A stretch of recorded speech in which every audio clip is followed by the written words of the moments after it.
అందరు ఎలా ఉన్నారు? నేను బాగున్నాను. మీరు కూడా చాలా చాలా బాగున్నారు అనుకుంటున్నాను.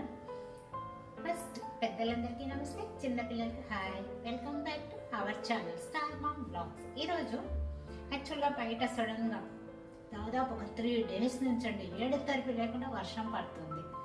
సో నిన్ననే మా వారు అడిగారు బజ్జీలు ఉగ్గాని చేయొచ్చు కదా సాయంత్రం నేను వచ్చేసరికి అని. నేనే చేశాను. మా వారు వచ్చేసరికి ఇడ్లీ పెట్టేసి మొన్న మీకు ఒక సాంబార్ ఒకటి చూపించాను. తక్కువ పప్పుతోటి మంచిగా రుచిగా సాంబార్ ఎలా తయారు చేసుకోవాలన్నది. సో ఆ సాంబార్ చేసి పెట్టేశాను. ఎందుకు ఆ సాంబార్ మళ్ళీ ఎందుకు చేశానంటే మా వారికి చాలా బాగా నచ్చింది. సో తక్కువ పప్పు నైట్ టైము లైట్గా తినేయొచ్చులే, ఎక్కువ పప్పు వేయొద్దు అన్నారు. అందుకనేసి దాంతో సాంబార్ చేసి పెట్టాను. ఈరోజు మార్నింగ్ కూడా అండి ఆ సాంబార్ వేసుకొని తిన్నాను. ఎంత బాగుందంటే రైస్లోకి చాలా రుచిగా ఉంది. మాకు కర్నూలులో కల్కూర హోటల్ అని ఒకటి ఉంది. సాయంత్రం అయ్యేసరికి మా చుట్టుప్రక్కల వాళ్ళు ఆ హోటల్కి వెళ్ళి సాంబార్ తెచ్చుకునేవాళ్ళు. ఒక్కసారి నేను జస్ట్ టేస్ట్ చేశాను, చాలా రుచిగా ఉంది. సేమ్ అదే సాంబారు మా వారు అన్నారు, ఓ ఈ సాంబార్ మన కల్కూర హోటల్ గుర్తు చేసింది అనేసి. సో నచ్చింది, అందుకని మళ్ళీ నేను అది చేశాను. మళ్ళీ వర్షం పడతా ఉందండి, ఎడతెరిపి లేకుండా వర్షం పడుతుంది. చూశారు కదా వర్షం పడుతుంది. అందుకోసం అనేసి సాంబార్ రైస్ పెట్టాను. యాక్చువల్గా పెళ్ళికి వెళ్ళాల్సి ఉన్నది. ఇంత హెవీ రెయిన్లో పెళ్ళికి వెళ్తే మళ్ళీ కొద్దిగా నాకు అసలే చల్లగాలికి దానికి థ్రోట్ ఇన్ఫెక్షన్ వస్తుంది. మళ్ళీ ఫీవర్, మొన్ననే ఫీవర్ వచ్చి తగ్గింది, మళ్ళీ ఫీవర్ వచ్చేస్తే మళ్ళీ ఒక 1 week మళ్ళీ బెడ్ ఎక్కాలి. నాకు ఆ బెడ్ ఎక్కటాలంటే మాత్రం చాలా చిరాకు. అందుకోసం అనేసి పెళ్ళి క్యాన్సిల్ చేసేసుకున్నాము. ఇక సాంబార్ రైస్ పెట్టానండి. సాంబార్ రైస్లో అయినా సరే డైరెక్ట్ పెట్టేస్తాను నేను. అన్నము కందిపప్పు అన్నీ వేసేసి, కూరగాయలు అన్నీ వేసేసి అది ఇంకొకసారి మీతోటి చూపిస్తాను. చాలా రుచిగా ఉంటుంది నేను చేసే సాంబార్ రైస్. ఒక్కొక్కసారి మిగిలిన అన్నంతో చేసేస్తుంటాను. ఈరోజు మాత్రం అన్నం లేదు కాబట్టి రైస్, కందిపప్పు ఇంకా అన్నీ వేసి పెట్టాను. మా వారి కోసం నేను ముందే చెప్పాను, ఆకుకూరలు తినని వాళ్ళకు ఆకుకూరల్లో వాళ్ళు ఏ రూపంలో వాళ్ళు ఎక్కువగా ఏవేవి ఇష్టపడతారో దాంట్లో మనం ఆకుకూరలు వేసి చేస్తే వాళ్ళు ఇంకా వెనకంజ వేయకుండా తింటారు. సో ఈరోజు మెత్తని పకోడీ, జనరల్గా కర్నూలులో మెత్తని పకోడీ అని అది ఇది అమ్ముతూ ఉంటారు కదా, ఆ మెత్తని పకోడీని ఈరోజు పాలకూర వేసి కొత్తిమీర వేసి చేద్దామనేసి పాలకూర తీసాను. మా వారికి ఆకుకూరలు అంత త్వరగా పోవండి. చికెన్లు, మటన్లు అవి చెప్పండి బాగా పోతాయి. నేనైతే ప్యూర్ వెజిటేరియన్ కాబట్టి నాకు అన్ని వెజ్ ఏవైనా బాగా తింటాను. అదిగా శనగపిండి కూడా తెచ్చి పెట్టారు మొన్ననే వర్షం పడుతుందనేసి. నిన్న చేయమంటే చెయ్యలేదు, సో ఈరోజు చేస్తున్నాను.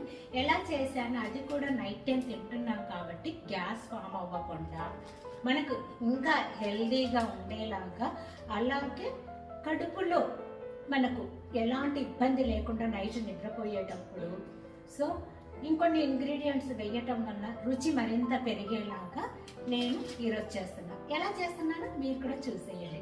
మీరు ఇది చూసి మీకు నచ్చితే మీరు చేసేసుకోండి.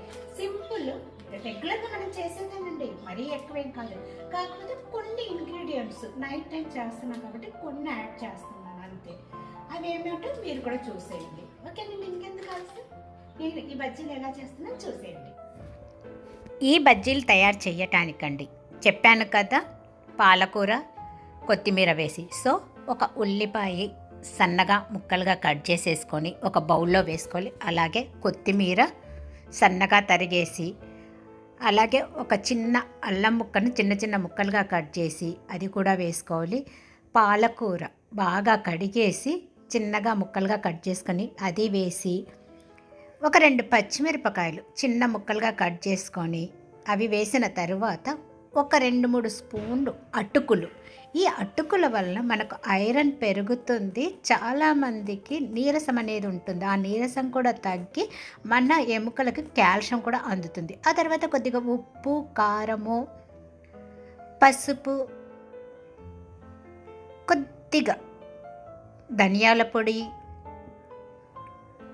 అలాగేనండి మనకు మరింత రుచిని ఇవ్వటానికి ఆమ్చూర్ పౌడర్ అనేది చాలా బాగా ఉంటుంది. సో ఇలాంటి బజ్జీలలో వాటిల్లో ఆమ్చూర్ పౌడర్ వేయటం వల్ల రుచికి రుచి పెరుగుతుంది. అలాగే మనకు విటమిన్ సి అనేది కూడా అందుతుంది. అలాగే ఒక స్పూను వామును కూడా తీసుకొని కొద్దిగా నులిపేసి వాము వేసి ఆ తర్వాత శనగపిండి, ముందుగా కొద్దిగా శనగపిండి వేసుకొని తర్వాత మనకు వాటర్ వేసిన తర్వాత శనగపిండి చూసుకొని మరికొద్దిగా వేయాలి. ముందుగా వాటర్ వేయకుండా ఈ శనగపిండిని ఈ ఉల్లిపాయలను అన్నిటినీ బాగా కలిపేసుకోవాలి. ముందుగా వాటర్ అనేది వేయకుండా ఉల్లిపాయలు ఈ పాలకూరలో ఉన్న వాటర్ తోటి కలిపేసుకోవాలి. ఇప్పుడు మనకు ఇంకొద్దిగా శనగపిండి పడుతుంది. సో మరికొద్దిగా శనగపిండి వేసేసుకొని మరొకసారి అంతా బాగా కలిపేసి ఆ తరువాత తగినంత వాటర్ అనేది మనము కొద్దిగా వేసుకుంటూ కొద్దిగా లూజుగా కలిపేసుకోవాలి. మరొకసారి ఇలా కలిపేసుకున్న దీనికి మిగిలిన శనగపిండి కూడా వేసేసుకుని ఇది కూడా బాగా కలిపేసి ఇలా కలుపుకున్న ఈ పిండికి ఒక 2 స్పూన్లు వేరుశనగ పప్పు వేయటం వలన మరింత టేస్ట్ పెరుగుతుంది. అలాగే ఒక 1/2 టేబుల్ స్పూన్ కలోంజీ సీడ్స్ కూడా వేయటం వలన రుచి అనేది మరింత పెరుగుతుంది. సో దీనికి ఒక పించ్ బేకింగ్ సోడాను కూడా యాడ్ చేసేసి ఇవన్నీ బాగా కలిపేసుకొని ఇలా తయారు చేసుకున్న ఈ బజ్జీల పిండిని వేడిగా కాలిన నూనెలో చిన్న చిన్న బజ్జీలలాగా వేసేసుకొని ఒకవైపు బాగా వేగిన తరువాత రెండవ వైపుకు తిరిగేసి వీటిని మీడియంలో 2 వైపులా మొత్తం బజ్జీలన్నీ కాలేలాగా వేపేసుకోవాలి. ఇలాగ బాగా వేగిన ఈ పాలకూర బజ్జీలను ఒక ప్లేట్లోకి షిఫ్ట్ చేసేసుకొని ఇక మిగిలిన అన్ని బజ్జీలను కూడా ఇదే విధంగా ఫస్ట్ కొద్దిగా నూనె వేడి చేసి కొద్దిగా వేసేసుకొని బజ్జీల్లాగా ఆ తర్వాత మీడియం ఫ్లేమ్లో బజ్జీలన్నీ బాగా కాలేలాగా వేపేసుకోవాలి. ఆ తర్వాత ఇలాగ తయారు చేసుకున్న ఈ పకోడీలకు పాలక్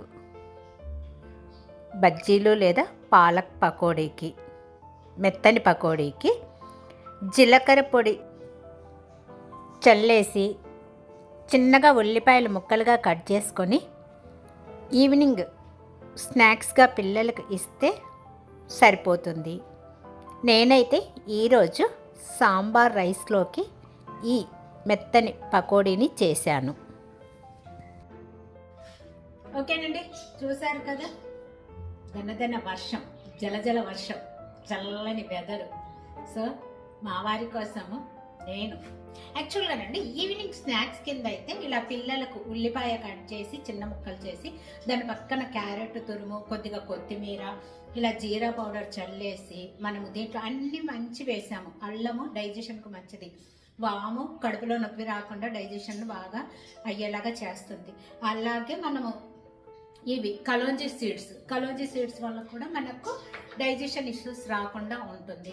ఇక జీరా పొడి వేస్తాం, జీరా పొడి వల్ల కూడా మనకు డైజెషన్ ప్రాబ్లం రాదు, జీర్ణం బాగా అయిపోతుంది. ఎందుకంటే నైట్ టైం డిన్నర్లోకి తీసుకుంటున్నాం కాబట్టి. ఒకవేళ ఈవినింగ్ స్నాక్స్ కింద అయినా ఇదే బెనిఫిట్స్ ఉంటాయి. పాలకూర, మనకు పాలకూరలో ఐరన్ ఉంటుంది, ప్రోటీన్ రిచ్. ఇక కొత్తిమీరలో కూడా అంతే. ఇక టేస్ట్ కోసం ఆమ్చూర్ అవన్నీ వేసాను. సో ఆటోమేటిక్గా టేస్ట్ అనేది చాలా బాగుంటుంది. జనరల్గా నేను బజ్జీలు అవి తిన్నాను, కానీ ఈరోజు ఇది చూస్తుంటే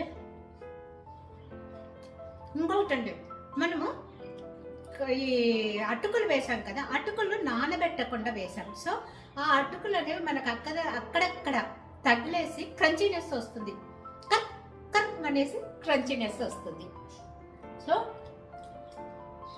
ఎంత టేస్టీగా ఉన్న ఈ పాలకూర మెత్తని పకోడీని ఈవినింగ్, ఎలాగో మనకి వింటర్ స్టార్ట్ అయింది, చలికాలం పిల్లలు ఏదో ఒకటి అడుగుతుంటారు. సో ఇలాగ హెల్తీగా చేసి పెట్టేస్తే సరిపోతుంది. ఓకేనండి, ఇంత హెల్తీ పకోడీని, మెత్తని పకోడీ అండి, అది కూడా మెత్తని పకోడీ కానీ మధ్యలో క్రంచీగా చాలా బాగుంది. ఇంత మంచిది ఈ పకోడీని చూపించినందుకు ఒక లైక్ ఇస్తారనుకుంటూ నెక్స్ట్ వీడియోలో మళ్ళీ కలుస్తాను. అంతవరకు సెలవు. మీ స్టార్ మామ్ను. బాయ్ అండి. ఇది నేను చేసింది యాక్చువల్గా సాంబార్ అన్నంలోకి, మీకు చూపిస్తేనే అంతా తినేస్తున్నాను. మా వారు వస్తే ఇంకేం లేదు. బాయ్ అండి, బాయ్.